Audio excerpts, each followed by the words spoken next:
Hi, I'm Dr. Blake Wu. I'm the owner operator of the Sports Pod.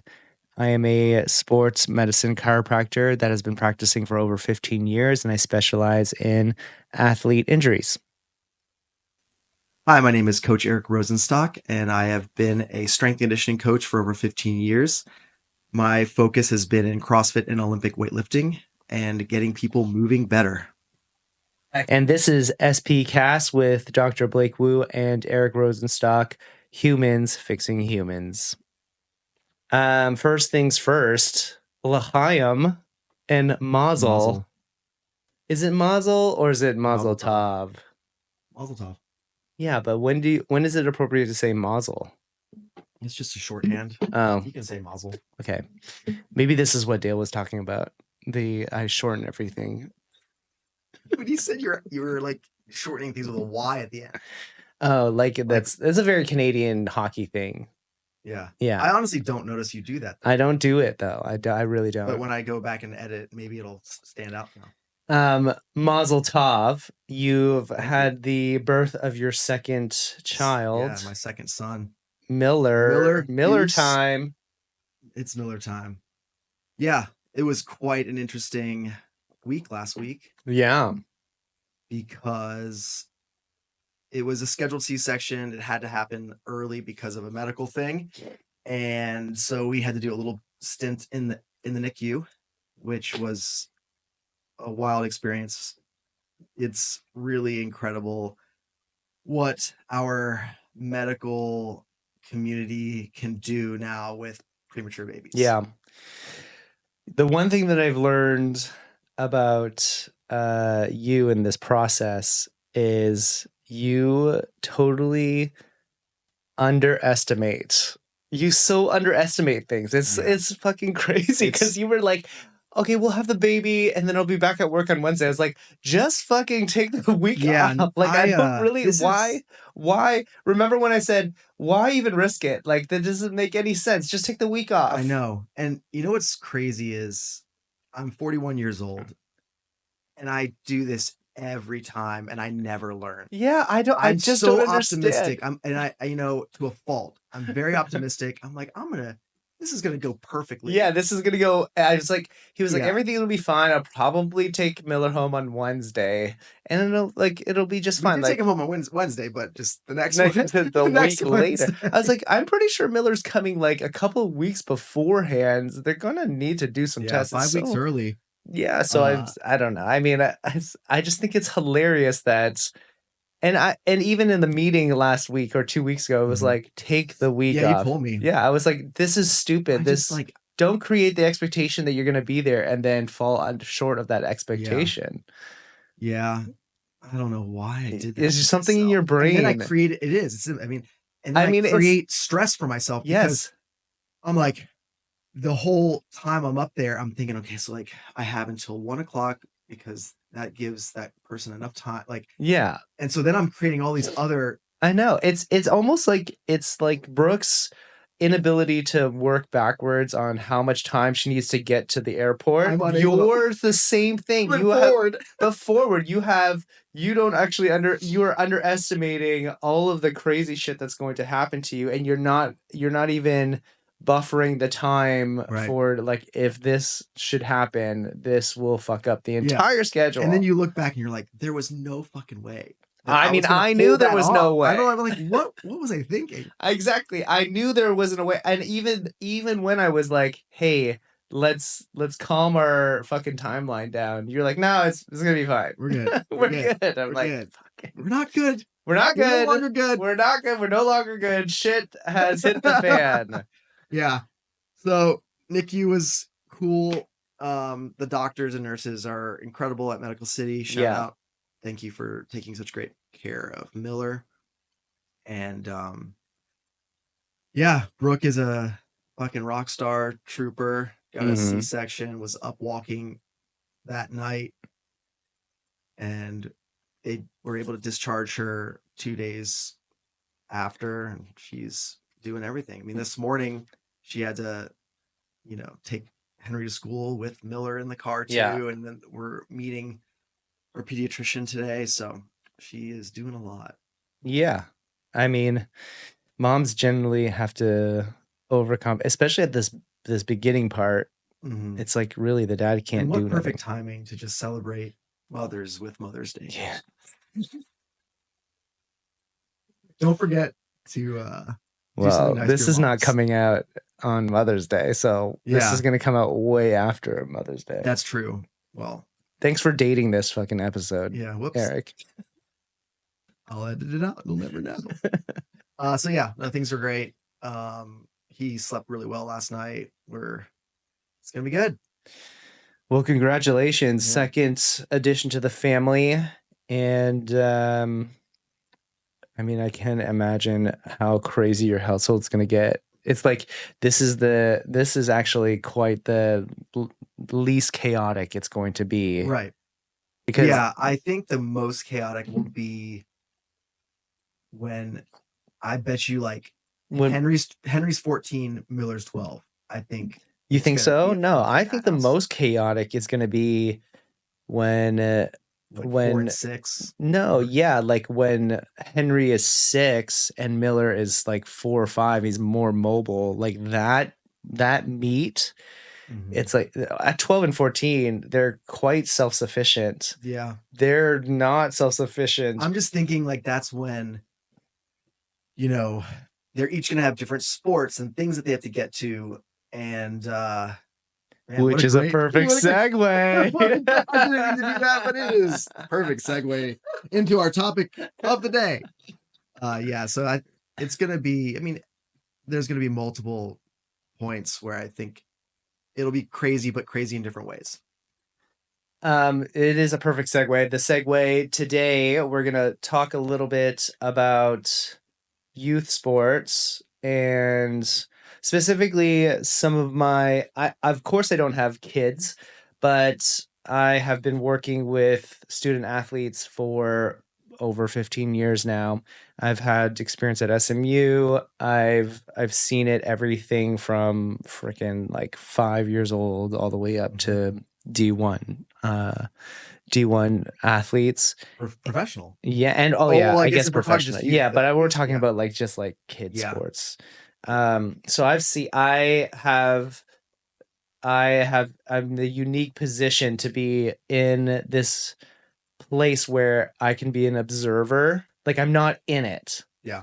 The issue is when you're in the bottle, you can't read the label, and parents and coaches and student athletes, they're all in the bottle, and they can't see how complicated and a lot of times very toxic this relationship between parents, student athlete, and coaches, and just the absolute passion. I want to say it is passion, but it's also you're crazy.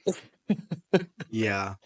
You just parents you see all combinations of, you know, parents living vicariously through their kids. If they, they didn't make it, so they want their kid to make it. You have just helicopter overbearing. You see all kinds of combinations that end up having like a negative impact on the kid, but it is crazy.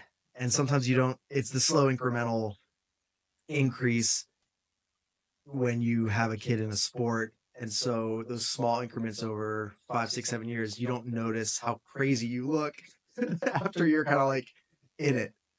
So yeah. Yeah. I mean, let's just kind of start off on what I notice when a student athlete comes in with an injury. And this pattern, it basically repeats itself over and over and over and over again. And I specifically with a gymnast, when it's a gymnast, because I've had so much experience in gymnastics.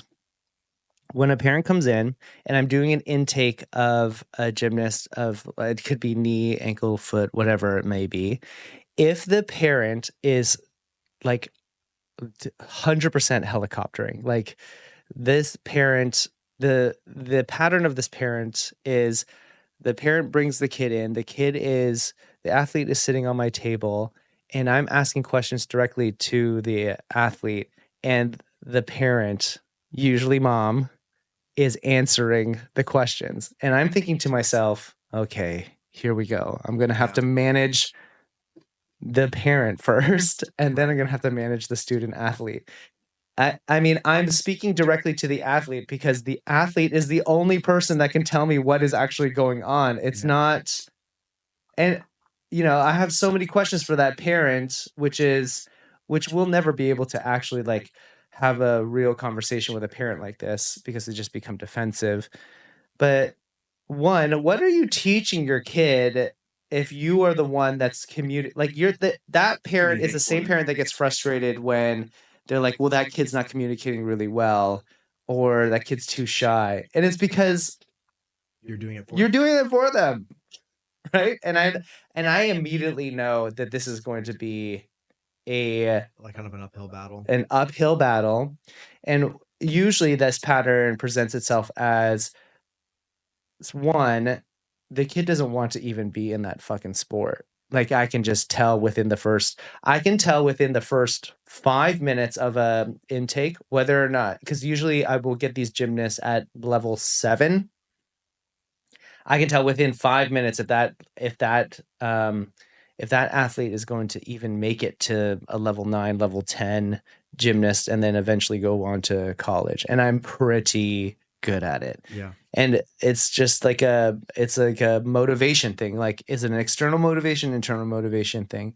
And oftentimes with those kids, it's an external motivation because their parents are just pushing them to do it, and they really just actually hate it. You can just tell that they hate it. They don't want to. Look, there's a lot of sacrifice that is involved with my collegiate gymnast to get them there, and I'm a very small cog in that system. But if the parent is pushing, this is never going to work. I mean, no amount of pushing are you going to be able to get them through to that finish line. Yeah, and it's tough because what I see a lot of times is it's common where the kid exhibits a level of natural talent and that excites the parent. But that doesn't, just because your kid is talented at a sport doesn't mean they need to play that sport or that they're going to want to play that sport. Mm-hmm. And I think it's tough sometimes for the parent to let go and let the kid make the choice of what they want to spend their time on. Even if they are gifted, if you push a kid long enough, they'll get burnt out. And I think, it connects into like mental health issues too. Like there's so much now on our youth, like the athletes from a school standpoint, from their sport. There's already so much on their plate that you have to be very aware as a parent if you're putting too much on them. Yeah,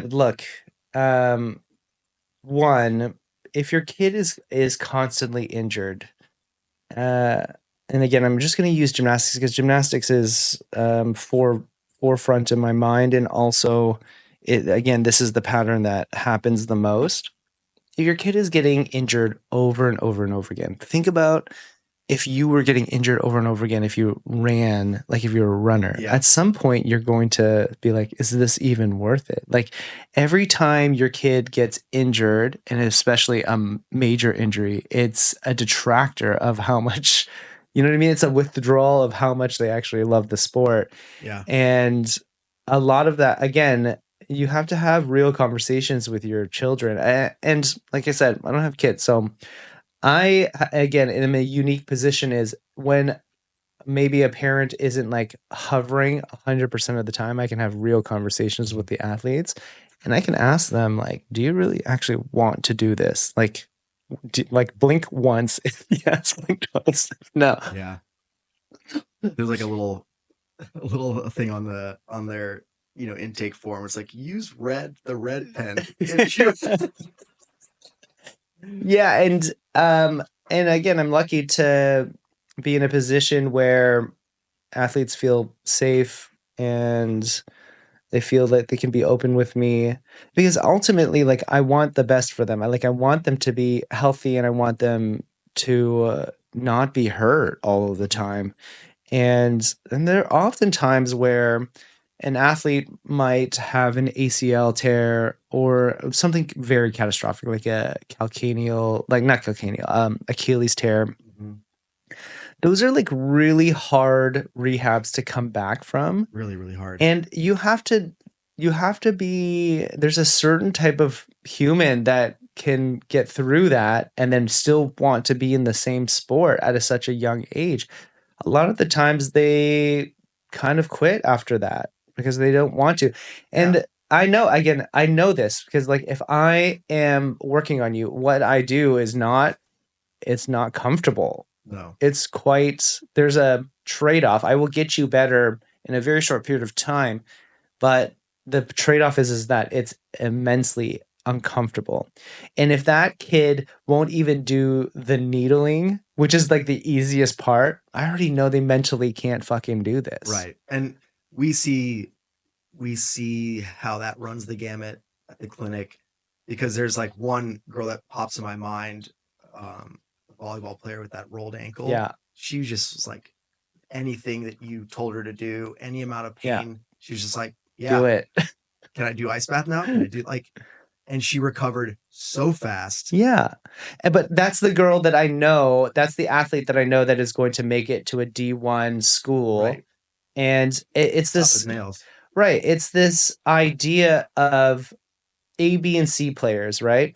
A players, or maybe it's talent versus mindset. So talented players can be just have the gift of God of physically being dominant and just killing it, but they could have terrible mindsets and they immediately become B players, even low B players. Yep. And then there's the kids that have zero talent and they have great mindset, and they will become good B players because, like, you can coach them, you can tell them this is what I need you to do, and they'll get to a certain level of competency.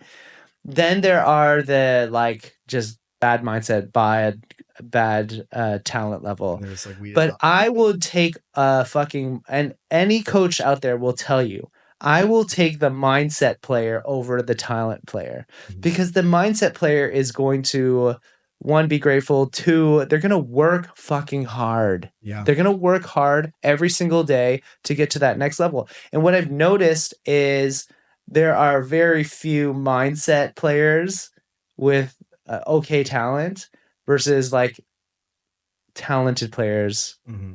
I mean, it's more common that you'll see the best players are the talented plus mindset. Like, right. That's the Kobe Bryant of, those are the Michael Jordans talents. Like, you don't see that when you get both, it's rare, but they stand out. Yeah, I mean, when in professional sports they're like, this is a generational, it's because they are talented and they have sickening work ethic and they have sickening mindset, and that combination of athlete will lead to great success. But what I'm noticing in this generation of kids is becoming a little bit more apathetic, and honestly, it's just like, it's never really the kid's fault. It's usually the parents. It's putting them on a pedestal immediately, and then when other people come in contact with that athlete, coaches or therapists like me or whatever, people in the cog, they're like, this kid is kind of an asshole. This kid kind of sucks. Yeah. I see also this trend of, like, I call it like toxic positivity, where your people are afraid to be more realistic and honest about where a kid's talent is. And so they overestimate their ability. Yeah. And then what ends up happening is, once they start to realize after a pattern of events that they're not necessarily as good as they thought they were or they had been built up to be, then that's very tough on the mind. because you're trying to reconcile, like, well, everyone always, my parents always said, like, this, and my coaches are like, yeah, you're doing great. And it's just, we need to be more honest in youth sports about where they are and what their trajectory really looks like, so that they can decide what they want to do. And you don't want to hold kids back, because they can always surprise you. But I also, as a coach, I think it's more detrimental to, it's not like you're lying to them, but I think it's more detrimental to not be realistic about their potential, and then they have to find that out on their own, and then that they're like, well, that doesn't line up with what I keep being told, because that's just tougher on the mind. Like, it's the word, it's like jarring, right? When they're like, well, actually, I'm like not as good as I thought I was. Yeah, I mean, I think it begs to the other question, which is, why are your kids in sports? And I think as parents, it's really important that you become crystal clear as to why you are putting your kids in sports. I will, my opinion on this is just an opinion, and it's going to differ from every family and every unit of student athlete out there. But at the end of the day, like, what are we trying to do with sports? I think for me, if I had kids, one, I would want to instill with them the love of fitness, the love of using their bodies, having control of their bodies, right? I mean, think about how many humans out there that, I don't want to say that are not unathletic, but they just like, they can't even run. Like, we've gotten to a place where people can't even run correctly, or they don't think that they could go to the gym, or we have an epidemic of obesity, we have an epidemic of diabetes, we have an epidemic of X, Y, and Z, all of which can be solved by exercise. Physical things. We also have an epidemic of depression and mental health issues, which we know are positively impacted by fitness. When people work out, you are less likely to be depressed. Yeah, I mean, there's no study that says, oh, if you exercise on a regular basis consistently, it's bad for you. There's no study in the world that says that. Right. And so, it goes to say it's important to instill you, and you start it early. Yeah. And you start it by not pushing them into it. You start by doing it yourself as a parent, because monkey see, monkey do. Right. And it also it goes into a parenting philosophy that I have, where if you look at the things that you did as a kid growing up and the decisions you made, and then you see how other kids make decisions against what their parents would probably tell them they should do, I'm very much in the camp that kids are going to do what they want to do. So if you, as a parent, if your approach is just to tell them what they should and shouldn't do, you're setting yourself up and them for failure. The goal of the parent should be creating the framework for their decision-making process. So if you teach them how to make decisions, and like how they think critically and analyze their choices, the impact of their choices, you create a kid that's more able or more likely to come to the right decision in all kinds of scenarios, right? So like, that's my philosophy, is always like, be a really good, create a very strong framework for how they approach things. And then, because they're going to do what they want to do.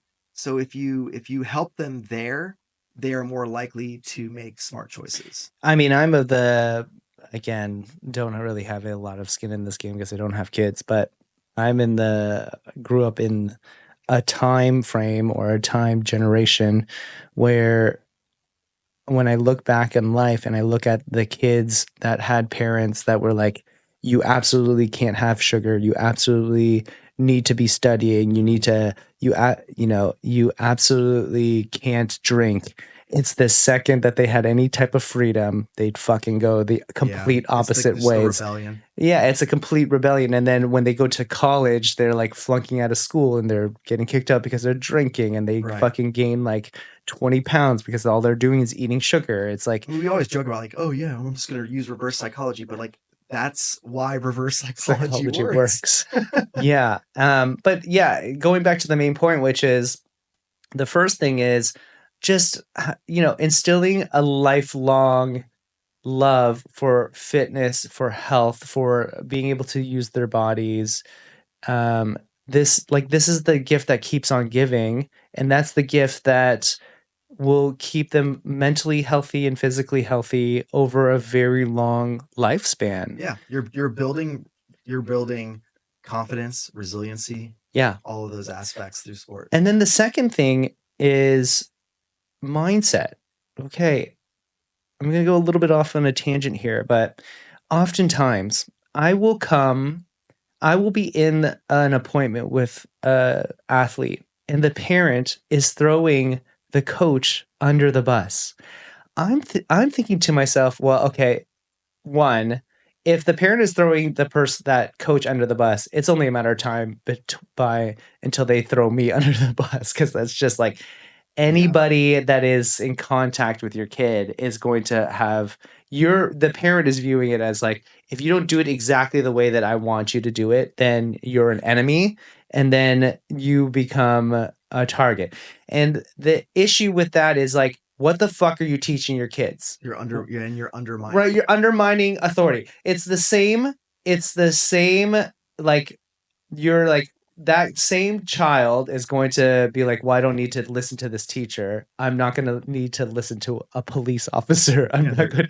Right. The wrong pattern. Yeah. And you're like, what are you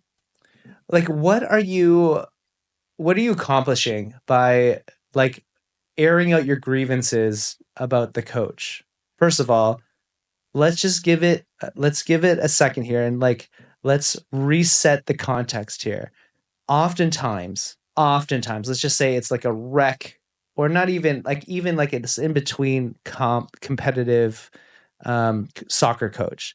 It's most likely a parent just like you, and then they're volunteering their time to coach your kids. Mm-hmm. And you're going to come out and say, okay, because your kid doesn't get enough playing time, your first reaction is going to be throw the coach under the bus. What are you teaching your kids? Yeah, and it's even in situations where the parent is right about something the coach isn't doing, it's not, none of those coaching decisions are going to have a big enough impact on the trajectory of that kid if they're talented. So it doesn't matter.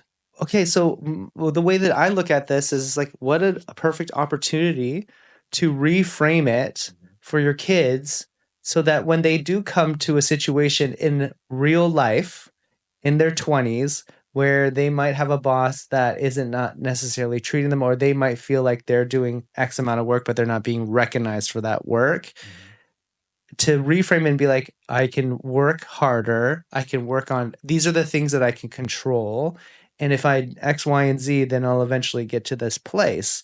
But the same parent that wants to bitch about how this generation is apathetic, or this generation is like, well, they can't take any cues, or they're not coached, or in the workplace. Yeah. This, like, right now, the stat of the people that are getting fired the most are this generation, the 20-year-olds to 28-year-olds, because there's a clash between. It's never their fault.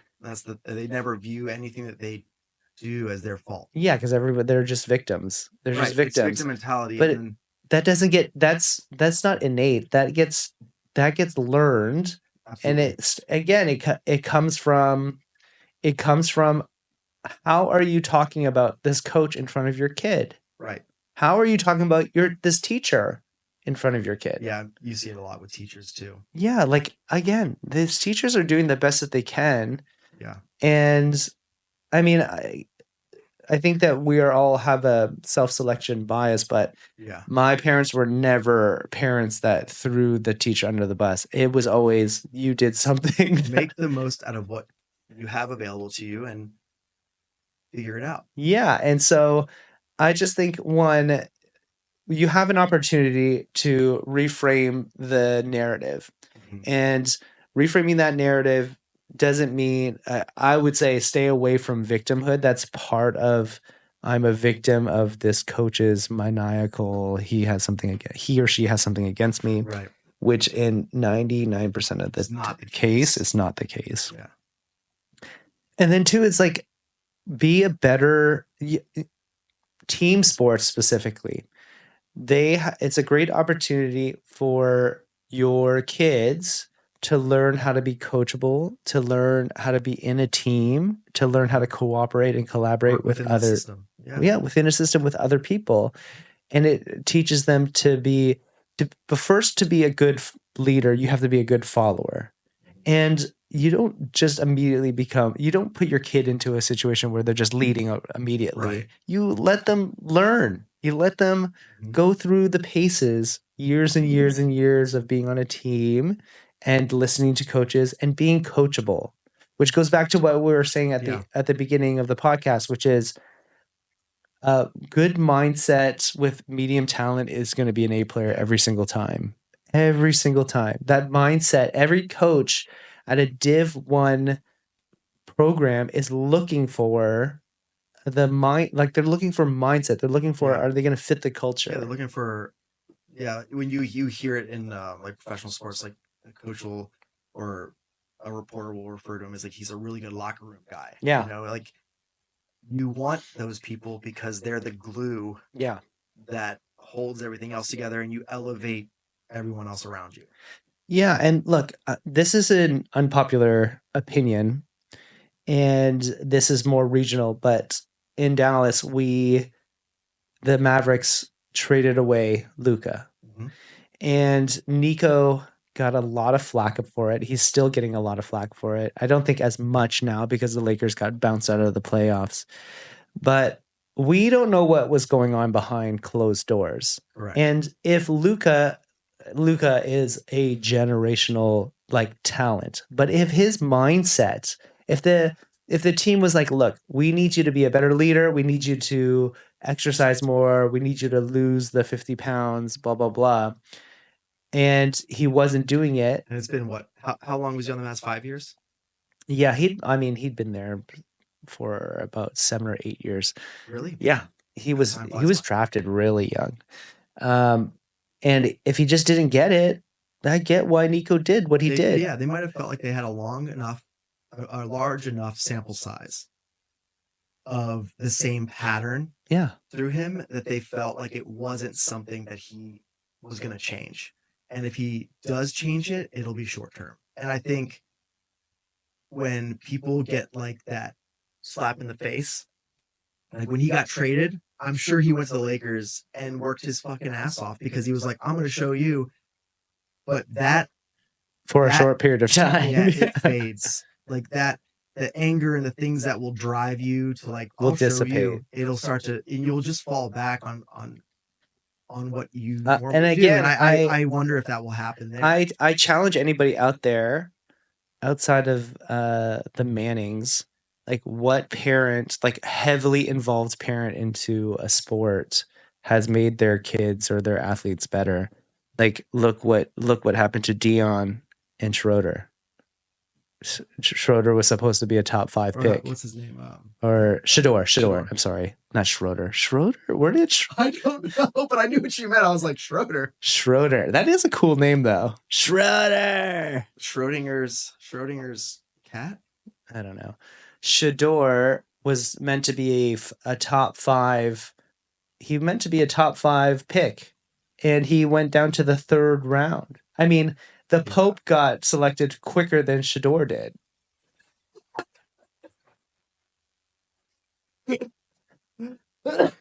Also, just like on a side note, we can't have an American Pope. Are you crazy? We're gonna go to the Vatican. He's gonna have all this Villanova shit all over the fucking Vatican. Do you think he's gonna have like a this year in his office? Do you think he'll have like a Villanova jersey? Oh yeah, He'll come in with a pumpkin spice latte. Like he's just gonna be like just. Well, I mean, he's V for the Vatican. I mean the justification, the contextual just like contrast of having an American Pope just doesn't jive. Yeah, you feel like they should just be like Italian. Yeah, or obviously European. Or yeah. Yeah, I mean it's weird. I mean, good for Chicago. Yeah, great job. Good for America. Now just solve your crime issue. Yeah, so I would beg to tell you, like, I would beg to ask you, like, tell me a situation where a parent has been heavily involved in that athlete's, just how you can be very heavily involved, but it's how you're. Well, if you're very vocal. So, like, again, the Deion Sanders of the world, the Ball family. Look at the Ball family. I mean, look, whatever you might say, yes, he's gotten like 3 out of the 4 kids in the NBA, but they're not good NBAers. So one of them, I forget his name because they're all LeVar. Is it LeVar? One of them has really started to flourish. And you make a good point. I mean, there's like on one hand, like a sports family that has seen high level success, but again, you can see why those families did such a good job, because if you just look at how the parent handles the media, if you look at how the parent handles adversity, you can see that pattern work into their kids. Like if you've never seen the like A Football Life about the Mannings, yeah, it's an awesome documentary.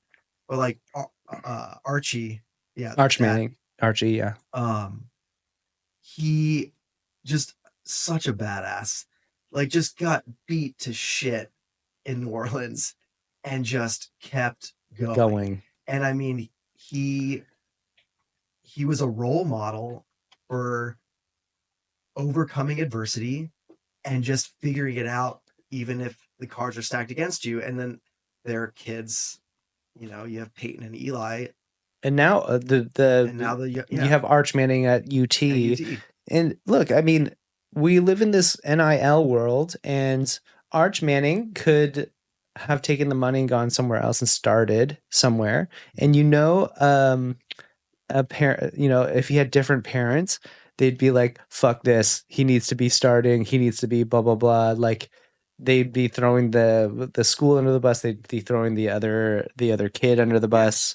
And they haven't. They just been there sitting quietly and being compare that to how Deion treats the media. Yeah. When anyone says anything negative about him, the lash out, the defensiveness, it's childish. Yeah.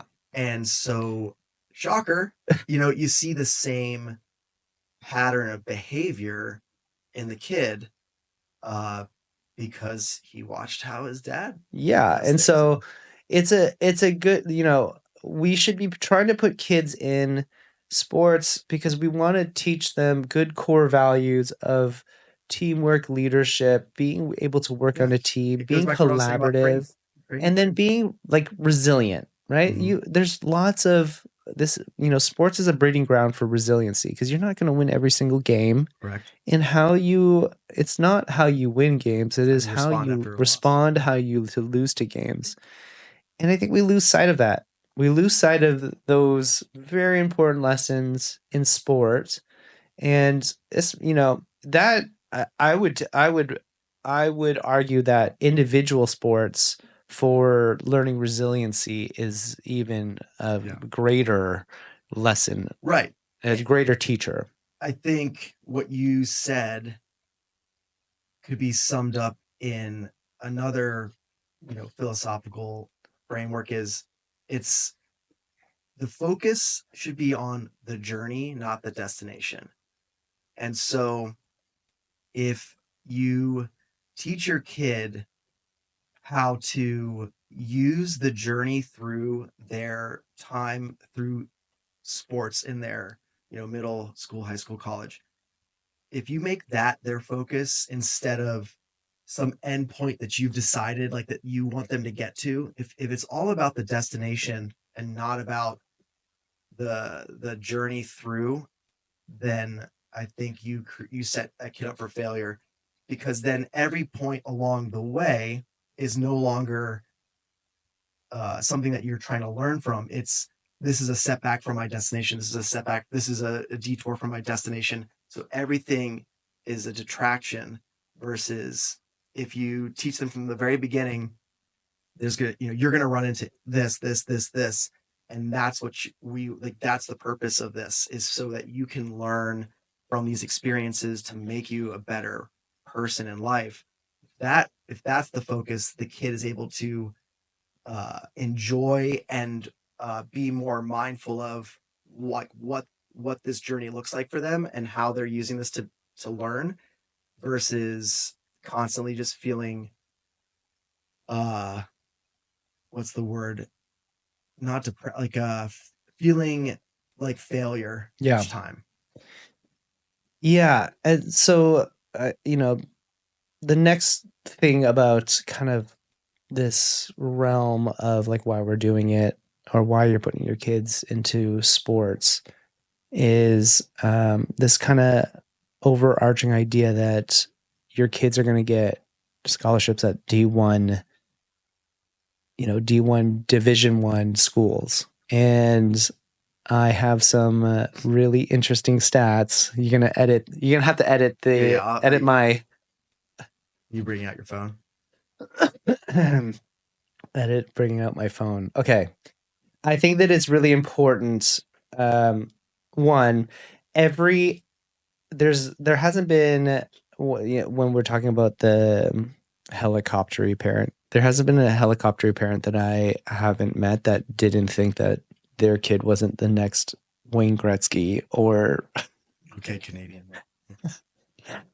or Rafael Nadal, or I don't know, who are the other. Sean Johnson, since you're talking about Sean Johnson. Well, you were talking about gymnastics earlier, so I'm throwing in something to connect to gymnastics. Sean Johnson. If you're gonna talk about the greatest of all, the GOAT, it's Simone Biles. Well, yeah, but I'm okay. I'm old and I'm using someone from our time. Somebody from our time from gymnastics, Carrie Shrug. Yeah. Remember the SNL Carrie Shrug bits? Oh, so fucking good. Those are really good. Okay. Let's go over some stats, okay? So this is for baseball. We're going to do baseball, soccer, hockey, football, tennis, and golf in men's. Can you guess what is the percentage of baseball players that make it to from youth competitive baseball to a Div 1 Division college? 1? Ooh. With a full scholarship. With a full scholarship? Mm-hmm. Oh, man, it's got to be under 5%. And this is all of this. All of these stats are from scholarshipstats.com. So there are approximately more or less 500,000 kids playing in competitive. So this is travel baseball. This is very competitive baseball, and they all start at 6 or 7 years old. At that level, out of 500,000, only 12,000 players make it to Div 1, so which is that close? 5%? The percentage is 2.3%. 2.3. Yeah. So because I said and under 5. The basic odds are 1 out of 43 kids. It gotta be more than that. 1 out of 43,000 kids. No, it's 500,000 to 12,000. Yeah. Yeah, that's it's 1 in 4,300 maybe. Divided by 12,000. Yeah, it's 41. 1 out of 41 kids. 12,000 divided by 500,000. Okay. I still feel like that math is off, but maybe I'm wrong. You were wrong. 1 out of 43 seems like that makes sense. Than 2.5%. 2.3%. 2.3% is 2.3%. Anyways, 1 out of 43 kids. So out of 2 baseball teams, essentially, one of those kids is going to make it to a Div 1, which kind of makes sense. Like, think about all the baseball teams that you've been on. You know, maybe one kid actually goes to college for it. Maybe one kid has the grit to actually follow all the way through. Yeah, I feel like it's even. I mean, I feel like it's even less. Like in my whole high school, I remember there was only one pitcher at Pierce that got. Just, I mean, this is in the context of full scholarship. So in Div 1 baseball, essentially they only have 12 scholarships to give out of the entire roster for a baseball team. And I don't know what the roster of a baseball team is, but it's... So you said 600 million? How many million total kids are in these sports? No, I said 500,000. 500,000. Listening is 500,000 hard for you. This is why your numbers. Huh? Sorry, 600. So like, yeah, 500,000. And only 12,000. How could there be 500 million? There's not even 500 I misspoke. I meant 500,000. So, and then only 12,000. Yes, only 12,000 make it to NCAA, and there's only really 11 and a half spots, 12 spots on a baseball for a full scholarship. So the odds are for your kid to go to a full scholarship is essentially 1 in 43. And this is your baseball is your best chance out of all the other sports, because you're going to hear the other sports. Men's soccer, which men's soccer, because I've been in soccer for a very long time, is the fucking most difficult team sport to get a full scholarship in, because most of the schools don't have a men's soccer team. Yeah. Most of the schools have a full, like, all of their scholarship, all that money goes to football and baseball. It never goes to soccer, even though soccer is the highest growing sport, fastest growing sport in America. It does not get reflected upon on a college or a collegiate level. Sport. It's an international sport. Okay, so men's soccer, there's, let's just say, again, close to 500,000. Only about 4,000 of those kids make it to Div 1, and that makes sense, because remember, soccer is a worldwide sport, so a lot of those roster spots are also being offered to South America or to Europe or to Asia, like where soccer is way the Caribbean's. Like, think about how many places. I guess baseball's the same, especially in the South America and Japan. But your percentage of advancing to a Div 1 is 0.9%, which the odds are 108 to 1. So out of 100 kids, only one of those kids is going to make it to a Div 1 in men's soccer. And oftentimes there's only 10 roster spots for full scholarships, and even less, honestly, than that. So I would say this goes back to what I was saying, is like being realistic with kids about what their chances are. Okay, so of course I'm going to say hockey, because I'm Canadian and I love hockey. One little note about hockey in Canada. In Canada, Canadian colleges or Canadian universities, I will go on a full tangent on why you guys call it college. It doesn't make any fucking sense. It's the University of Texas, except you call it college. It doesn't make any sense. Anyways, in university in Canada, you don't get scholarships for sports. There's no such thing. You get scholarships for being smart and having a high grade. So they only do academic scholarships. They only do academic scholarships. I didn't know that. So, and in hockey specifically, how you get into the NHL, oftentimes you go into an amateur league. So there's the OHL, which is the Ontario Hockey League, the Western Hockey League, and then the QHL, which is the Quebec Hockey League.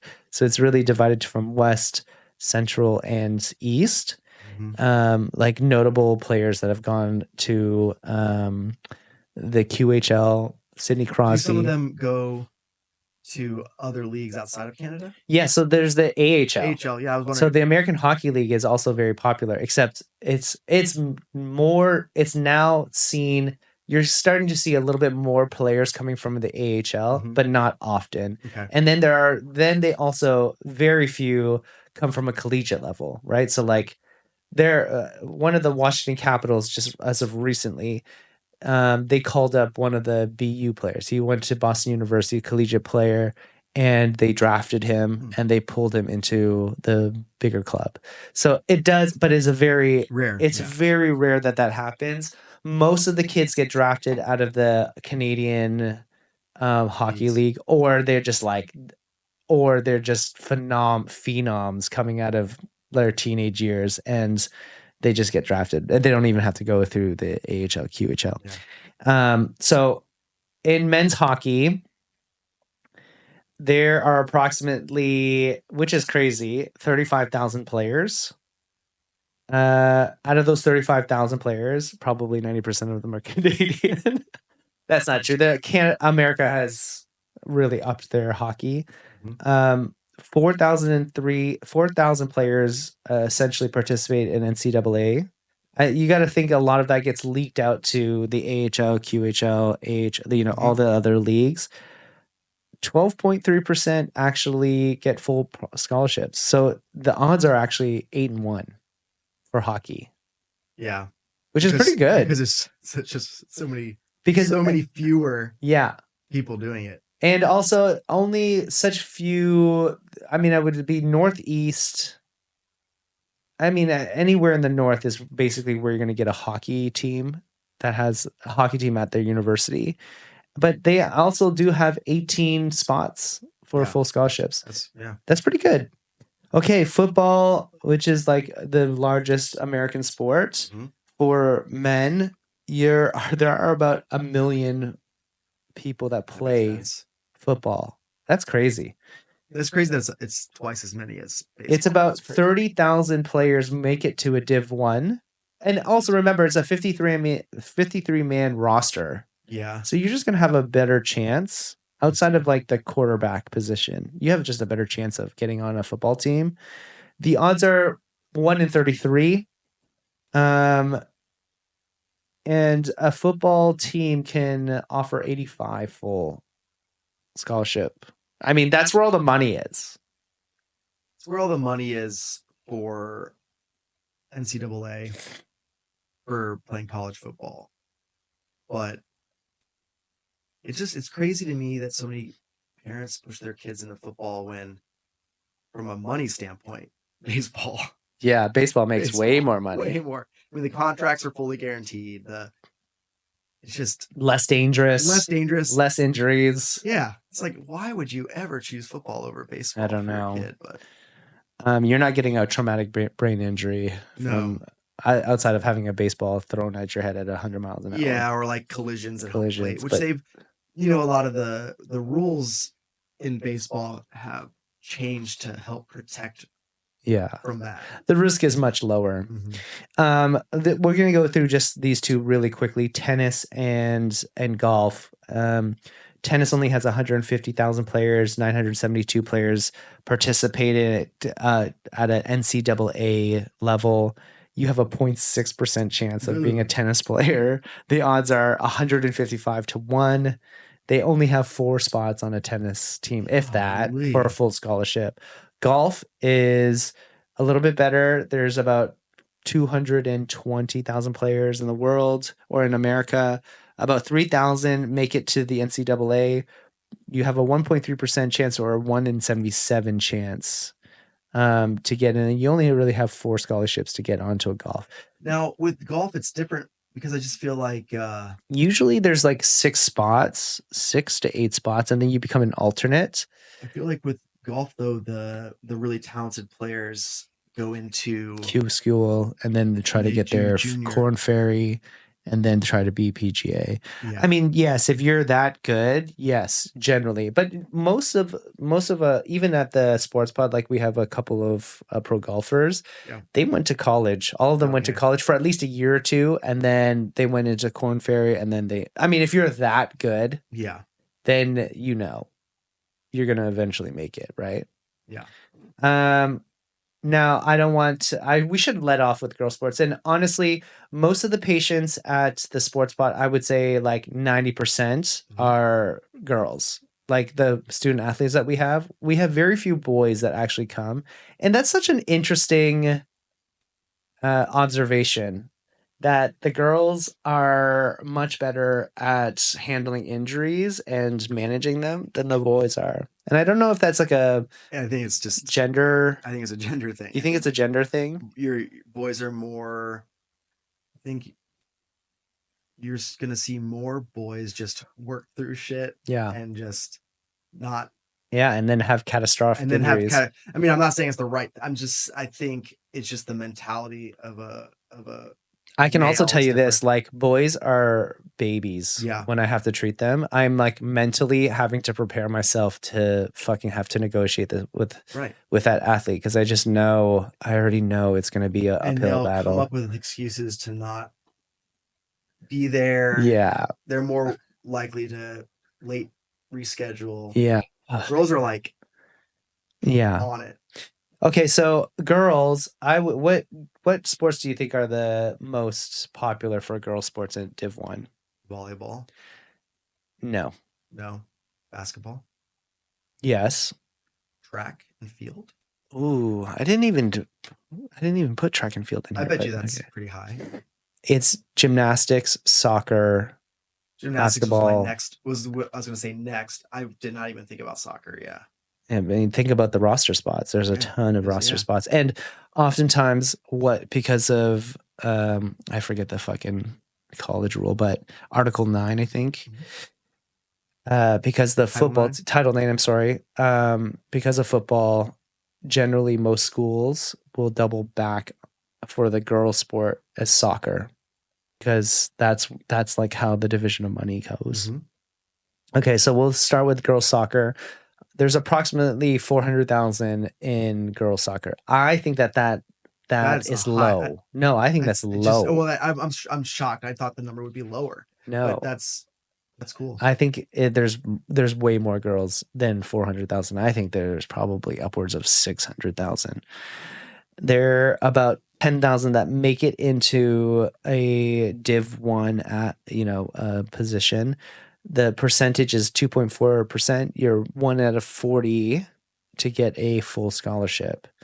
Girls volleyball, there's about 460,000. About 5,000 make it to a Div 1 athlete. The percentage is 1.2. The odds are essentially 1 in 83. Eesh. Girls basketball, there's about 382,000. There are about 5,000 that make it into a Div 1 sports position. It's approximately 1.2%, which is the odds are 81 to 1. Golf, there's only 90,000. About 1,000 make it, 1,500 make it into a Div 1. You have a 1.5%. The odds are 1 in 66. Girls tennis, there's about 180. About 900 only make it. Yeah. That's a 0.5%. You have a 182 to 1 in tennis to make it into a Div 1 program. That's fucking nuts. Yeah, my cousin made it into a Div 1 program. Okay, so girls gymnastics, which I think this is very accurate. Approximately there are only 19,000 high school participants, which you're at a club level at this level, right? Yeah. There's no there's no gymnastics team at a high school. Yeah. That means that 1,800 make it into a Div 1. There's generally 12 scholarships that they can give out. And oftentimes they give them out. Again, I know so much about this because I've just been in this industry for such a long time, in this space for a long time. And honestly, by the 10th or 11th grade, if you're really good, they've already got you locked down. That means that you have a 9% chance of getting into a Div 1 college, which the odds are 1 in 10. Yeah, it's pretty good. That's pretty good. Yeah. But that also, I feel like that is skewed because gymnastics, the difference between a level 7 and a level 10 gymnast is like. Yeah, but you're not. Yeah, I mean, look. So if you made it that far, you've made it that far, you're most likely going. If you're made it to like junior elite, you're going to a Div 1 college. You're getting a full scholarship. And I have like, yeah, I can think of like 20 girls off of the top of my head who've gotten full scholarships from it. Yeah. With that being said, like a lot of my biggest issue with that is I would say half of those girls have had to medically retire because every gymnast that I know and they don't make it through the 4 years. There's actually, I only have maybe 2 or 3 that have actually made it through the entire 4 years of their college without medically retiring. A lot of CrossFit girls, at least when I was competing, if you want to call it that, in like the sports when I was younger, a lot of the CrossFit girls had gymnastics backgrounds, and every single one of the CrossFit girls that I coached had catastrophic back injuries. Yeah, or like shoulders or hips, or there's like a million, like real fucked up. Yeah. And had to medically retire. So it's like, it's a very, very tough sport on the body. Yeah, it's very tough. So the last point that I want to make is oftentimes, because parents are backing into these situations because they're like, look, we need this full scholarship. We can't afford for the kids to go into, we can't afford to just pay the 100 or whatever it is for, and let's just say SMU is probably one of the most expensive private schools. It's not a Div 1 school, but it's a private expensive school. So let's just say on average, it's 80,000. And this is like on the high end. It's 80 grand a year. And then so you're going in at what is that? 320 grand for your kids' education for the 4 years. And let's just round up to 400,000 with lodging and blah blah blah and all that jazz.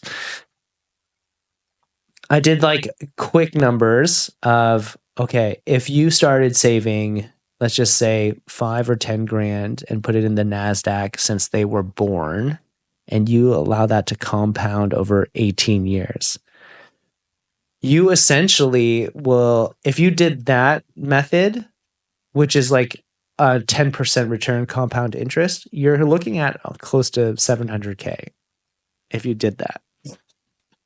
Yeah. Like, so our next podcast is about investment strategies. But yeah, I mean, but the average lifetime cost on any of these sports, baseball, golf, hockey, I mean, some are going to be heavier on equipment, but you're close to putting like $500,000. No, you're close to putting like 150,000. But in a very short period of time. Okay. You're doing it. I misunderstood. You're putting in. So you generally, when costs start to really go up, like coaches and so on, like travel and all that. That money instead into. Yeah. So if you took the money, so let's just say you're putting in 150,000 from ages 8, 9 to 18. That's 10 years. So, and that's very conservative. That's about $15,000 a year on just the sport. And I think that's actually low. Yeah, it's probably low. It's very low. If you extrapolate that over 20 years and you literally just put like $2,000, $3,000 a year into the NASDAQ, year over year, you're going to make 700K versus the chance of if you get your kid into a Div 1 sport, which we've just discussed how hard it was. Like, you essentially have the best shot you have is gymnastics. If you can medically even get there, I think that like we start getting into like confounding variables of like, okay, that's just like a raw number, but then there's so many other factors. There's so many other variables. What are the chances that you make it to level 10 and like all, how many gymnasts at level 10 don't suffer a severe injury. Yeah. And so my whole thing is like the logic of parents being like, well, we can't afford it. Yes, you can, because you can be putting squirreling that money way into the NASDAQ, and you'd be making You'd make money. You would make money. You would make money. You would cover both the undergraduate and graduate school if they buy them a car and do whatever that you want. I mean, the financial component of sports is insane, and I bet you I get any soccer mom in here, and they'll tell you that number is low. Or gymnast mom, or dance mom, or ballet mom, or whatever. And you don't notice it because it's like $1,000 here, it just piles up. Yeah. So it doesn't feel like a lot when you're writing each individual check or swiping the card, but then when you look back over each year, you're like, holy shit, we put in. Yeah. And the other thing that drives me also nuts about this is, like, on average, just to say 15,000, parents aren't willing to even put 1% to 2% down on healthcare.